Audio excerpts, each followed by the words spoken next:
Boom! What's going on, everybody? How are you doing today?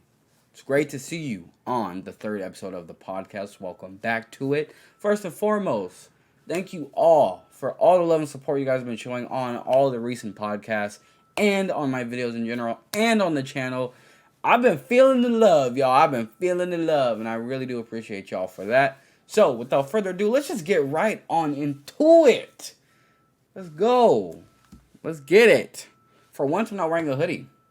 Huh? I kind of made an agreement. I was like, I'm gonna wear a hoodie every freaking day of the podcast, and then it is hot today. I have a long sleeve, and it's a Pac-Man one. See? Yeah, you see it. You see it.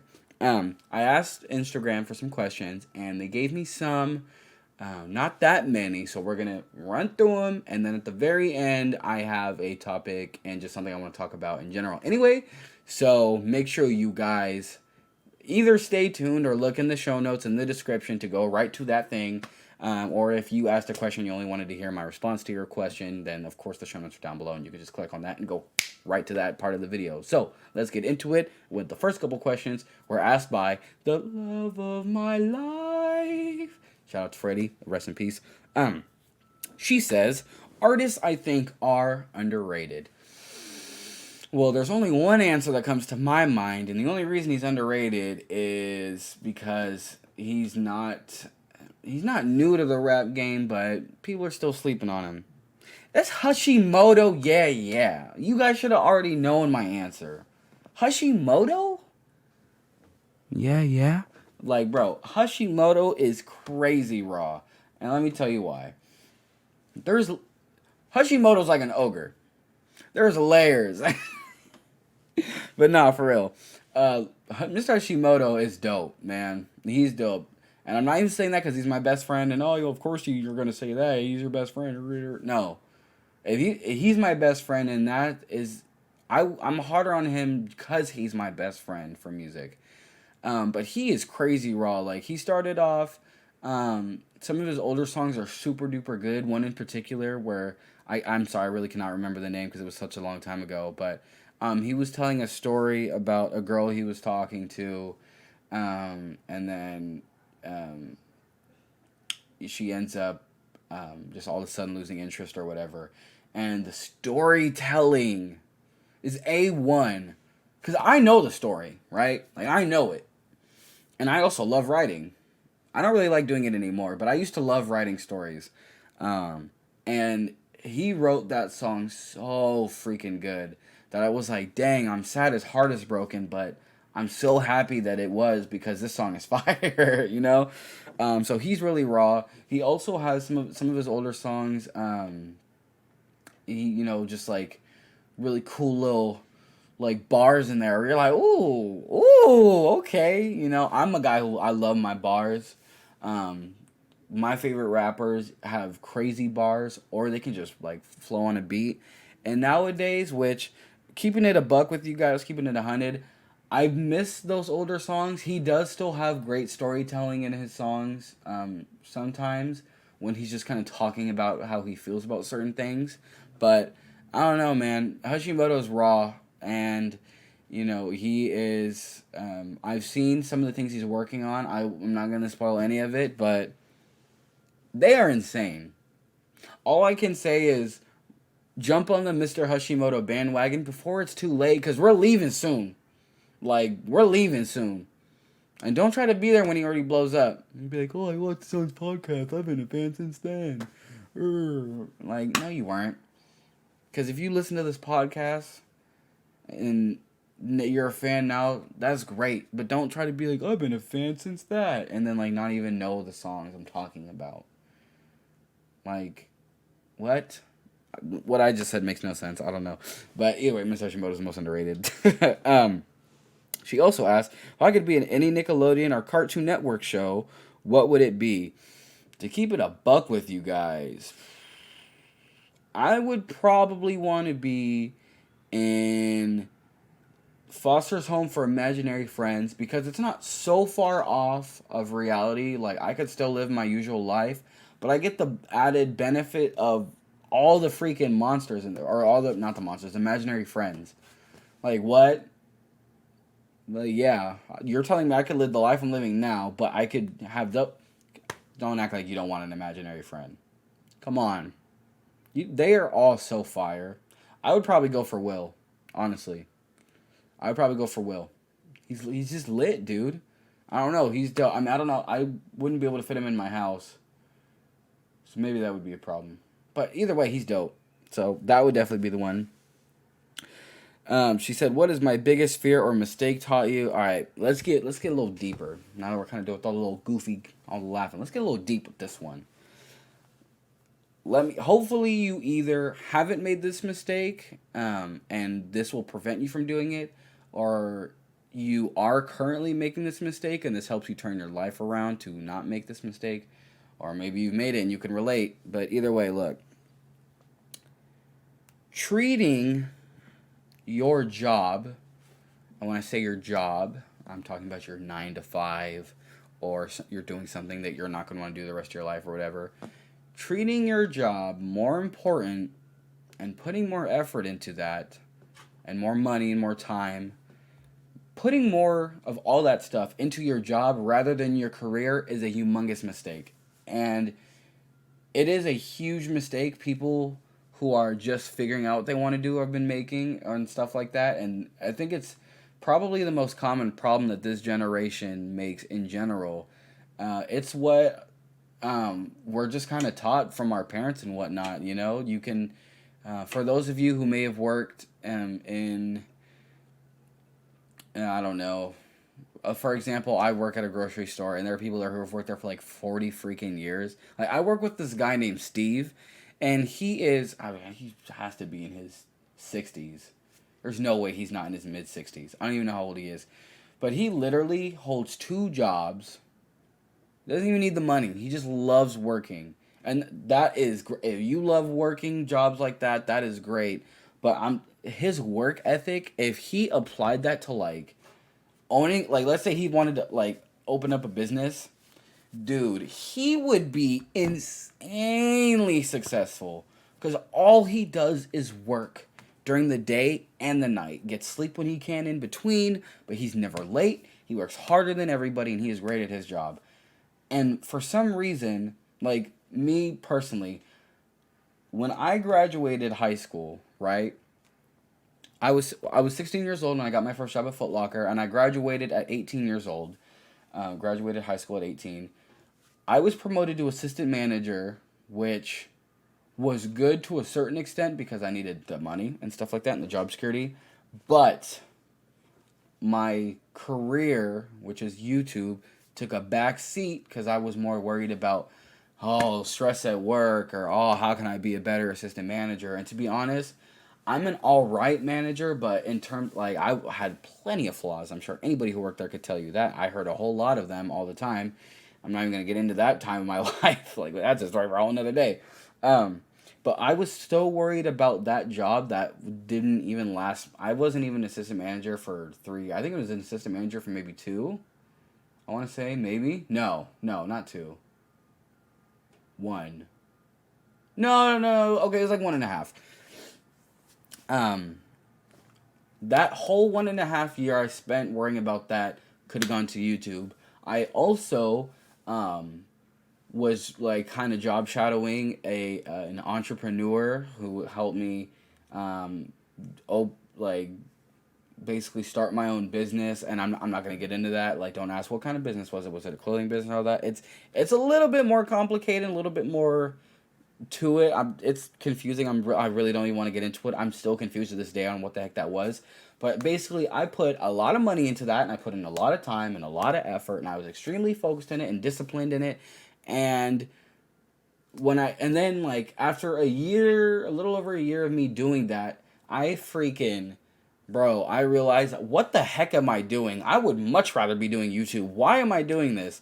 So that means a little over a year, another one wasted on something I didn't really want to do. Plenty of money wasted where I didn't want to waste it. And now I'm getting a FaceTime real quick, so we're going to pause the podcast. Hold up. Boom! Okay, I'm back. So what I was saying is, I wasted a lot of time and a lot of money on the business thing, and came to a realization of all the time I wasted and money I spent into my business thing. I could have put all that towards YouTube.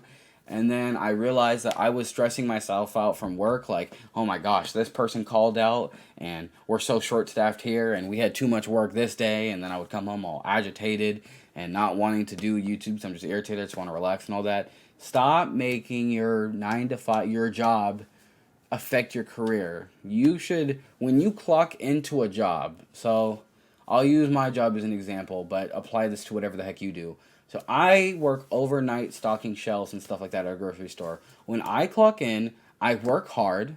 I'm not telling you to, don't go in lazy. Don't go in like, oh, whatever, it's just a job. This is my career. I can do whatever the heck I want. No. If you have a job, work, earn the money they're paying you for, okay? Don't ever make the excuse of, I don't get paid enough for this. What are they paying you for? Go in and work. But when you clock out, leave that there. You're done with that, with your job. You're good. What? I don't care. You're fine. Just leave. And then go home.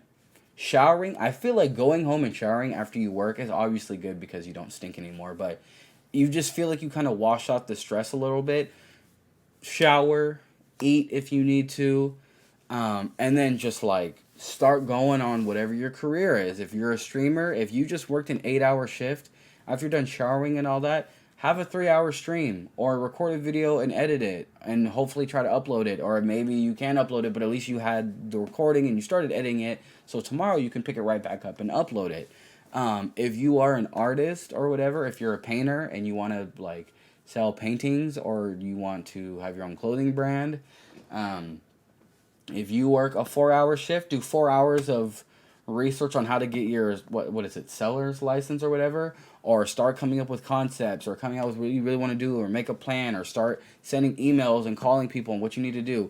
Basically what I'm saying is you need to value your career more than you value your job. And I feel like nobody really talks about that as much because what a lot of us tend to do is we worry so much every single day is, oh my God, my job, my job, my job. When you have a day off, you're thinking about, oh my God, I have to work tomorrow. When you're, like you stop thinking about your job too much, and what we do is when we worry too much about our job is we get home all irritated and then we watch videos of people who are already successful in what we're doing and we think one day it's just magically going to happen. But you have to realize that right now you are living in the life or in the time that when you were a little kid you were anticipating and getting excited for. When you were a little kid and you were like, dude, I've always wanted to be a YouTuber since I was a little kid, right? And I was like, man, when I'm older and I get a job and I get money, I'm going to be a YouTuber. Right now, I'm living in the time where it's time to start doing that, And I can't sit here like, you know what? When I'm in my 30s, I'm going to start it. No, start it now. You do not have an unlimited amount of time. You don't even know how much time you have.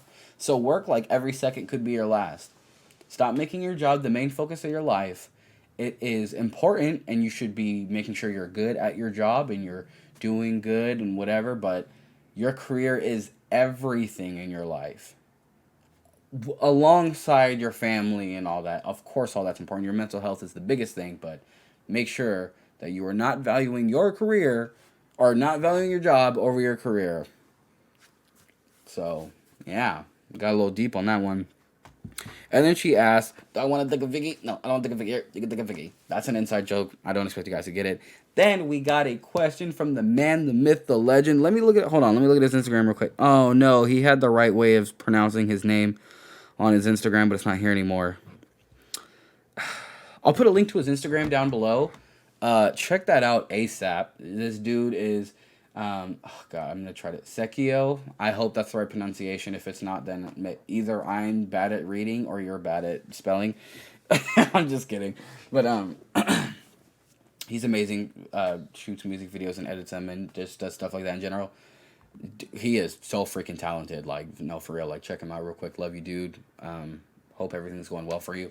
He asks, do I work to live or do I live to work? Now, this is very important because there is a very fine line. There's good things about both, but there's a fine line of what they are.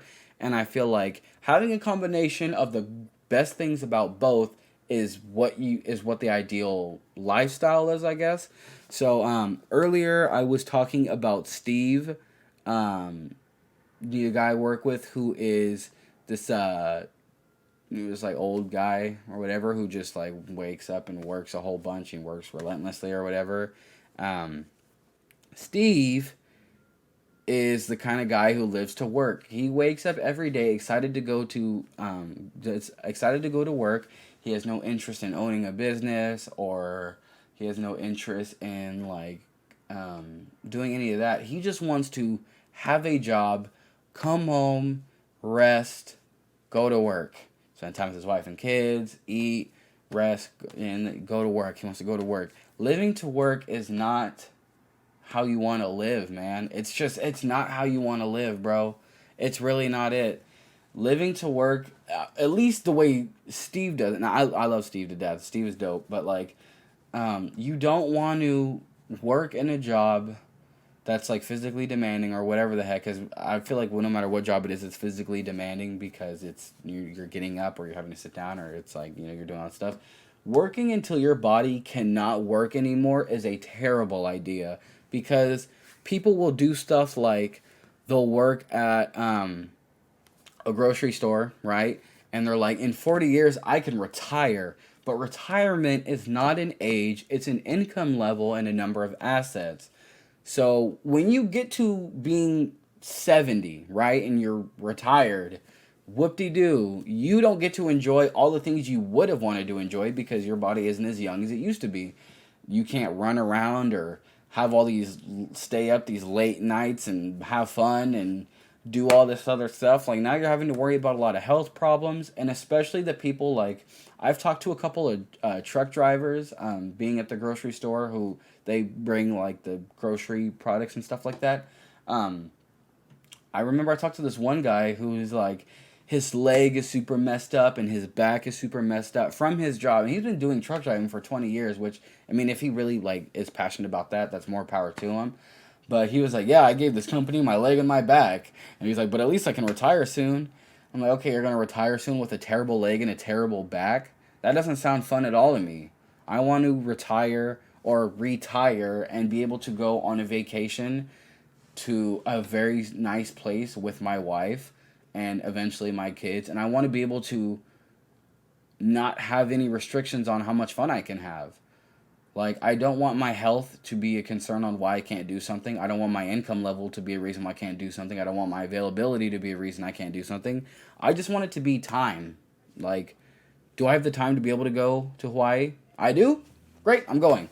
That's it. Eliminating the factor of can I afford it, or eliminating the factor of, well, I usually can't walk that much, or my back hurts too much for me to do that. I don't want to do that. And when you live to work, that's what happens to you. And I don't want that to happen to you guys. So don't let it happen to you. But at the same time, work to live is pretty much like the base of what I do. I work so I can live a better life, but I work on my career because that's my passion, to live the life I'm dreaming of. And my ideal life is to be a YouTuber / streamer. Oh, almost knocked my phone off. And to be able to have these skits and like possibly have an acting career, maybe as a do some comedian things, just like all these different things. Like I basically want to do the things that I genuinely in my heart and soul enjoy, but I'm making enough of an income off of it to be able to support my family, whether it be my kids, my wife, like my cousins, my uncles, my what? Not my nieces, my aunt. Well, okay, my nieces, nephews, everybody and all that. Like I want to be able to make money off of what I love doing, but first and foremost, I want to make sure I'm doing what I love doing. So that's kind of what working to live is you're putting in the work so you can live a happier life. Now, the work ethic of living to work, in terms of no matter what, I'm going to make sure I get done whatever I need to get done. That's important because you can apply that to whatever you're doing as a career or whatever you see yourself doing in the future. That's important to have that work ethic, but you don't want to be doing it for someone else, is kind of what I'm saying. So I am a mix of a little bit of both, taking the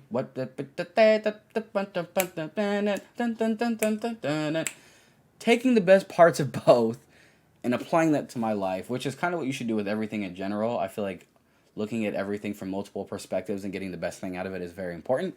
But regardless, I'm getting off topic now. Yeah, I'm a mix of both, Ty. Like I said, link to his Instagram will be in the description, and I believe in the bio of his Instagram is his YouTube. Which I get, yeah, I'm acting like I'm too lazy to just provide that link too. Why would go check out everything? He's amazing. I love that guy. He's a great guy. You know, you guys want to know a secret? Eventually, I'm gonna start doing interviews. I'm gonna start interviewing my friends and interesting people, and he's gonna be one of them, and it's gonna be a really cool series. Shh, don't tell anybody. Not yet. That's just on the house for you because you made it this far. So don't say anything. Anyway, then we got a homie named Ulysses who asked, if I could create my own candy, what would it be called? First and foremost, if I had the option to make my own candy, I would forfeit those rights to join Reese's because Reese's is life. They are so freaking good.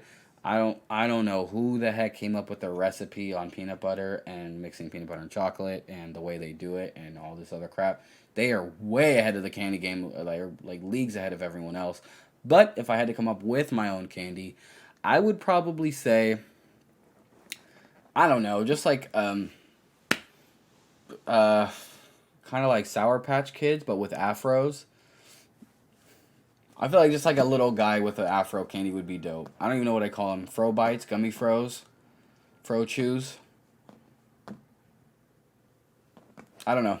I feel like it would just be fire. Like having a little afro guys, crazy. Or maybe they all have crazy hairs, but I don't know. Either way. But thank you for that question. And then Mr. Banana Brandon. You what? The man himself, Banana Brandon. That's like a kind of a little inside joke. Sorry if I hurt your ears on there. I meant to warn you.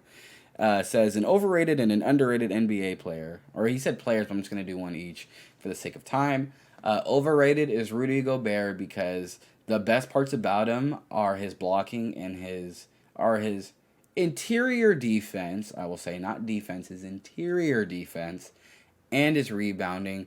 But the reason he is overrated is because he is the highest paid center of all time. So that is higher than Shaq, Kareem, Hakeem, Wilt. I mean, obviously, of course, it's like, the NBA makes more money now and all that. We can get into all the mathematics. But either way, the highest paid center of all time. And you're telling me you are literally not the best at anything that you do good. Not the best at blocking. You're not the best at rebounding. You're not the best center in the league. You're not even close to being considered for MVP. Like, Shaq was an MVP and has all these accolades because he was insane on defense. But the thing is, he was just built big. So, Gobert has no offense. He can't shoot, no free throws, kind of like Shaq, but he doesn't have the body, so he can't back you down and just dunk on you. So, basically no offense from Gobert other than easy little gimme layups, maybe a hook shot here and there, or putbacks. Whoop-de-doo, you're a 7-foot-tall human being. You should be able to do that.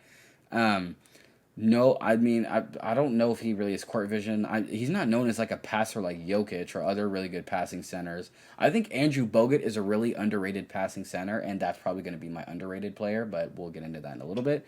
But, dude, I don't know, bro. Like, Gobert is so freaking overhyped, and I know me, Banana Brandon, and Devin always talk about how overhyped he is, but he's so freaking overhyped. I don't understand how he could. Actually, he was in the MVP voting for a little bit. I remember I looked at the tiers of who's being voted, and he was like 9th. Rudy Gobert was 9th as MVP when Donovan Mitchell is clearly the best player on the Jazz. What? Whatever. That's why he's so overhyped. And then underrated, like I said, I think underrated is Andrew Bogut. And because I don't know enough about the league nowadays to give you an underrated player that's currently playing, but I feel like Andrew Bogut is kind of forgot because he did everything he was supposed to do on the Warriors. He was great on defense, great rebounder, really good passing. He was a really good passing center. I feel like maybe not a lot of people know that. And what's crazy is he was even better when he was first drafted by the Bucks. But because of multiple injuries, he kind of slowly got a little bit worse. But he was still a super important asset to our team. I mean, we traded for him while he was injured, and the Warriors traded away who was I guess Monte Ellis was our best player at the time. We traded him away to keep Curry, and get and add an injured center, like that just speaks to his levels. I also think Sean Livingston's kind of underrated, but I mean, but they're part of the dynasty, you know. So I guess they're not completely underrated, but I think they're a little forgotten, and nobody really knows that much about them. Like casual fans don't know. You kind of have to be an NBA head or a Warrior head to know about the impact of Andrew Bogut. Yeah. So those were all the questions from the homies. So first and foremost, thank you guys for all your wonderful questions. Thank you for participating. If you would like to participate in the next episode of the podcast, follow me on Instagram down below, and you can before I make a podcast, I always ask on my story. But now we're gonna get into the section where I wanted to talk about something that I feel is very important that we can all start doing now, that is going to improve yours and everyone else's life, and that is, I'm not gonna say normalize this. I'm starting to hate the term normalize, like normalize blank blank blank. Dude, oh my god, that is so annoying now. But let's make it a habit to tell your friend what you would tell their family and all that if you were standing in front of their casket at their funeral service. Like, you know how when people pass away, and they're like, oh, we're gonna have their best friend come up and speak, and they're like, oh man, this guy meant so much to me, like I love this dude, this and that, this is why this, like I remember these times and all that. Can you do that while that person's alive? Don't wait too late. Bars. Don't wait too long. Tell that person. Like, I just text one of my homies. I text Banana Brandon. It was just like a small paragraph about things I really appreciate about him, and like, people really need to hear that, because people who are going through depression need to hear that kind of stuff, and they can tell when it's genuine or when it's like, okay, you're just saying that because you're supposed to say that you're my friend. But like, being genuinely like appreciative of people is super duper important, because they may not know what they mean to you, or they may not know how you really feel in terms of things that they're doing right, or they may be thinking it's wrong when really it's the right thing to do, or maybe they're unmotivated. So you need to make sure you're telling your friends and family how much they mean to you. Not all the time, not every single day, like, hey, by the way, I really appreciate how you made pizza rolls or whatever, because then it's just going to get dumb and repetitive, and it's not going to have that same meaning. But every once in a while, just randomly text your friend, like, hey, just thought I'd stop by real quick and let you know, like, I really appreciate you. You mean a lot to me. I love you, like, this and that, and then give, like, examples and stuff like that. But make that a habit of yours of telling people that, because at least coming from myself, I can think back to elementary school when I was the ugly kid. Like, you know, everyone was always like, oh, there's Deshaun. He's really funny and nice, but he's just freaking ugly.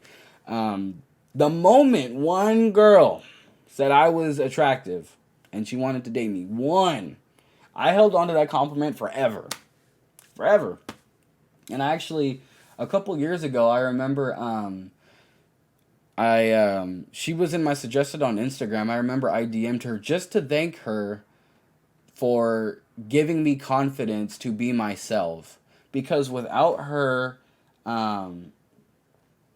without me and her dating and her like making me feel like I had value in who I really truly was, because she did like me for who I was for the most part, I would not have had the confidence to be myself and shoot my shot with who I'm currently with, who is by far the love of my life. Like, who knows if she never would have said that stuff or like acted that way, my ex, back when I was a little kid, who knows if I would have been the same person today, you know? Like, it's one person changed the rest of my life and allowed me to be me, you know? So it's really important, because especially when people, like, when you hear it from your mom and your dad and your grandma and your aunt and your uncle and all these people, like, it feels good because you're like, oh, yeah, thank you so much for the words, but it's like they're your family, you kind of expect that.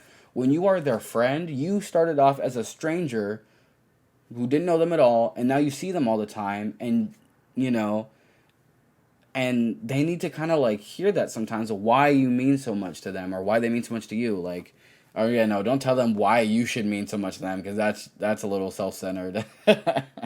But yeah, just freaking let people know, especially like if it's your significant other. Let them know when they do something good. You know, I feel like you should be telling someone something they're doing good just as much as you telling something they're doing wrong, and vice versa. Like, obviously, it's good to be honest. Calling somebody out when they're doing the wrong thing. Like, if you have a friend who's, like, I don't know. For example, you have a friend who is into music, and the only thing you only tell them like, oh, that song's not good, or oh, that lyric, or oh, you should have reshot that, or all that. If you only tell them then, they're like, well, they should know that I like their songs and I think they're great. They should already know that. No, if you're only putting someone in their place, they're not gonna want to talk to you, and it's gonna be obnoxious because they don't want to be around you. So don't try to put someone in their place or whatever too much. Find that nice balance. That's something I really just wanted to tell you guys. So if you've made it this far, and I don't always try to give you guys a challenge, but I've been trying to remember that. So your challenge for today, pick one person, go through your phone contacts, just swipe through the whole thing and find a friend maybe you haven't talked to, or maybe a close friend of yours or whatever. Find a friend and just send them a paragraph of what you appreciate about them and why you love them. I did mine today. I'm not saying it's a daily thing, but I did mine before I shot this. But just let them know. Just tell them, even if it's kind of random.